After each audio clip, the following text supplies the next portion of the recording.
Welcome back, everyone. We just heard from the Obama campaign, but what are our friends at the McCain headquarters saying about the big debate? Rick Davis, McCain's campaign manager, joins us this morning. Good morning to you, Rick. Good morning. How are you?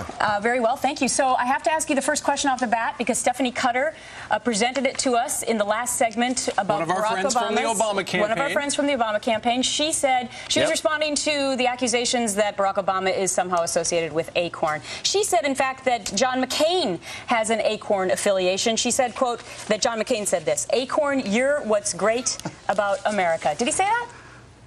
You know, it's funny. John McCain gave a speech about 3 years ago on the effort to try and pass comprehensive immigration reform, and Acorn was one of the sponsors of the conference, attended by a dozen organizations, including the Conference of Catholic Bishops and many others, that had banded together to pass immigration reform.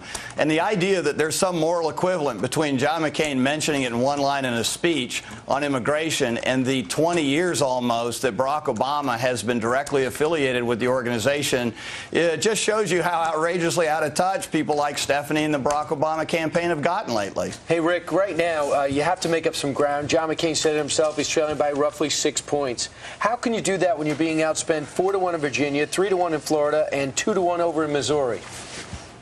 Well, you know, John McCain was outspent in virtually every state in the primary that he won, and he won the primaries. And he's used to that. I mean, he's the greatest underdog in American political history. And it actually suits him just fine. He loves fighting for the people of America. He loves taking it to the opposition, even if he's outgunned on TV. And we're looking forward to the next 19 days being probably the most exciting 19 days in political history. Sure. Hey, Rick, last night when John McCain, who we're looking at on the screen there for a moment, when he brought up Acorn, and he also brought up Bill Ayers. I mean, we'd heard from people, he's going to bring him up. But when he did it last night, he did it, but I don't know if he looked so comfortable doing it. Did he have to get dragged into that particular fight, or was that his idea? No, not at all. I mean, look, they brought it up. It was an active question in regards to the debate. And look, John McCain is not the smooth-talking, easygoing, cool customer that Barack Obama is. I mean, he's just not that guy. What he is a guy who does straight talk, lays it on the table, and regardless of, you know, whether he looks comfortable or not, he's going to tell the American people the truth, and he's going to tell them what they need to know, not what they want to hear. Rick, let me ask you this, because there have been some, quite frankly, conservative columnists who are usually on your side of the fence. One of them in particular, earlier this week, Bill Kristol, who said that you and everyone else on the campaign staff should be fired. How do you respond to that? Yeah, well, you know, it's a good thing Bill Kristol's never run a political campaign because he'd probably have to fire himself at least 2 or 3 times.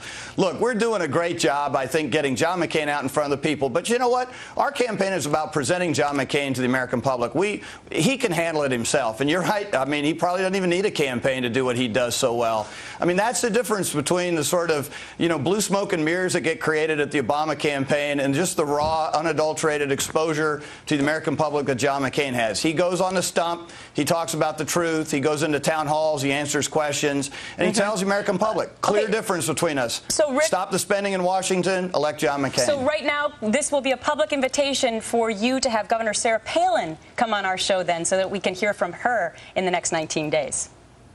Oh, I know she'd love to do it. And I got to tell you, the crowds couldn't be more enthusiastic and excited about her.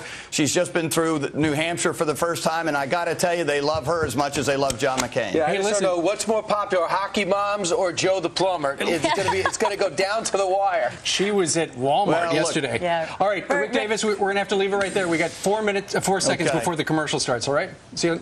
Thank you. 2, back in a flash. 1.